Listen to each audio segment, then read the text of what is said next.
All right, it's a great pleasure to be here, and I want to compliment the organizers for doing this because I think people like us, the first two speeches, both from Hari and Murli, I think it just sets the stage up perfectly for me, makes my job a lot easier.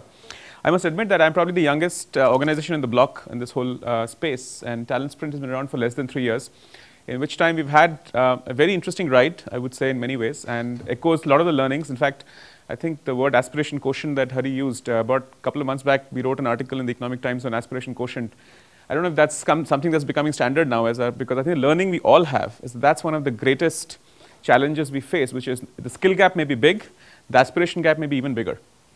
And I think you did a study some time ago that 80% of the people are going after 20% of the jobs available, which makes it very difficult because jobs are available for which there are no takers, and takers are available for jobs that don't exist. So that's the dilemma we have to solve.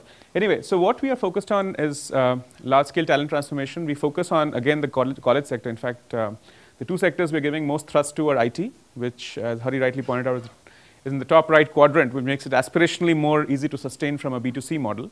And we also are getting into the whole banking and financial services space, where there is a surge of demand that's coming. So I guess I don't know if you guys know this really well, but I just want to repeat this because every time I see it, I get scared, right? It scares me every time I look at this, that by 2020, we'll be producing 10 million graduates every year in this country, right? And that's a big number. Just contrast that to today, which is 3 million, or last year, which means we're looking at a tripling of our capacity very shortly. And why is that? Because we as a country have decided, perhaps rightly at one level, that we have to become a developed country, and one of that factors that makes it a developed country is to actually say that 30% at least of your people go to college. And today it's 12%. So we have to triple the number of college capacity that we have in terms of colleges, seats, etc., which means that if you have 8 lakh or 800,000 engineers today, that needs to become something in the range of sort of 2.5 million engineering seats. If you have a number as like the one below here, if you can see this, it's 2.2 million college seats today for graduates. It's going to become 7.5 million. So when you add 7.5 and 2.5 engineering and college graduates general, you end up with a number that's as big as 10 million per year. And that should give us pause because we're not even talking about anybody who's not a college graduate, talking about that top of the pyramid. And by the way, the other part of it is that it's coming from rural India, right? It's no longer an urban phenomenon. This is going to change dramatically, and that's going to put more pressure on skill development. At the same time, I think Dilip is here, sitting quietly at the back, but Dilip's organization has, who's actually funded many of us, this is the reality that there are 30 million jobs in the so-called white-collar sector alone that are coming. So there is no lack of opportunity, as Murli also mentioned. So I guess that's the given. So what we have been trying to do is to essentially convert people from the supply side, which is people coming out of college with very low theoretical and very sort of theoretical bookish knowledge, limited soft skills, moving this transformation up. This happens to be in the IT sector a price that is about 2 lakh rupees per transformation. So we are trying to make the boot camps of companies essentially go away. That's our mission. And to that effect, we've done a whole bunch of work. I won't spend much time except to say that if you look at our strategy, one of the key differentiators we're trying to focus on is technology-based delivery so that we can combine a hybrid model and get more scale. Because in all of this, our learning, and I don't know if my colleagues will agree, our learning is that the real bottleneck in the country has become trainers.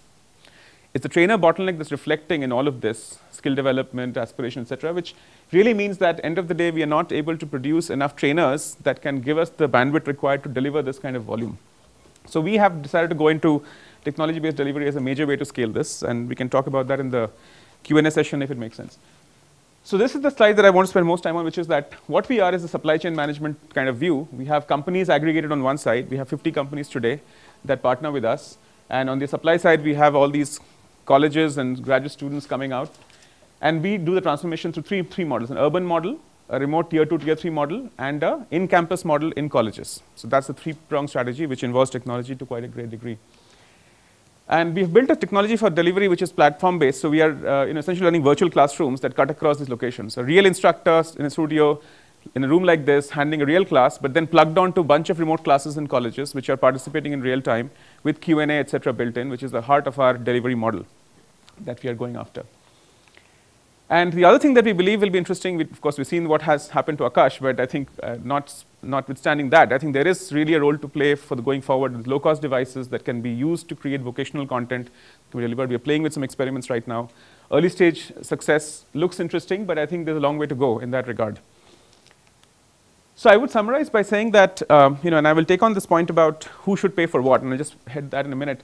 Our basic view has been that we have to assemble people from industry to solve this problem. This is not going to get solved by a supply side solution alone. We can't have academics doing this for a living and actually making it work and scale. So we have taken the view that get industry people involved, get trainers from industry, steal people from corporate academies, get them into this model and make them the instructors, right? That's the approach we've taken.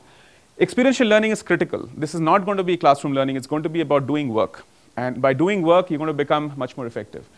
Very strong, as Murli also mentioned, very strong industry linkage, forward linkage is required for this to work. So high degree of corporate intimacy is a must. Without that, we can't solve the content problem, can't solve the placement problem and internship problem. We also believe that it's going to be click and mortar. It's not mortar alone. Mortar cannot scale fast enough to solve this problem, given the tsunami that's coming of people that are graduating in the next 10 years. And finally, I think trainee financing is a critical piece. I think unless we get, so that I guess is the link to the whole point, that I believe that in this model, as much as possible, government should not be paying. I agree with that point. I think it should be that trainees have to pay with financing support from financial institutions, with trainee financing on favorable terms. And the corporates have to play a role in either refunding that at some point or underwriting that trainee loan at some subsequent point where they have gotten back the value they're getting. So I call this the post-paid model of training, right? So in a sense, prepaid and postpaid in telecom and cell phones, companies not willing to do prepaid, that's fine, but they should do postpaid. That would be our view. So I'll end there. I've surrendered 2 minutes of my time for the rest of the panel. So thank you.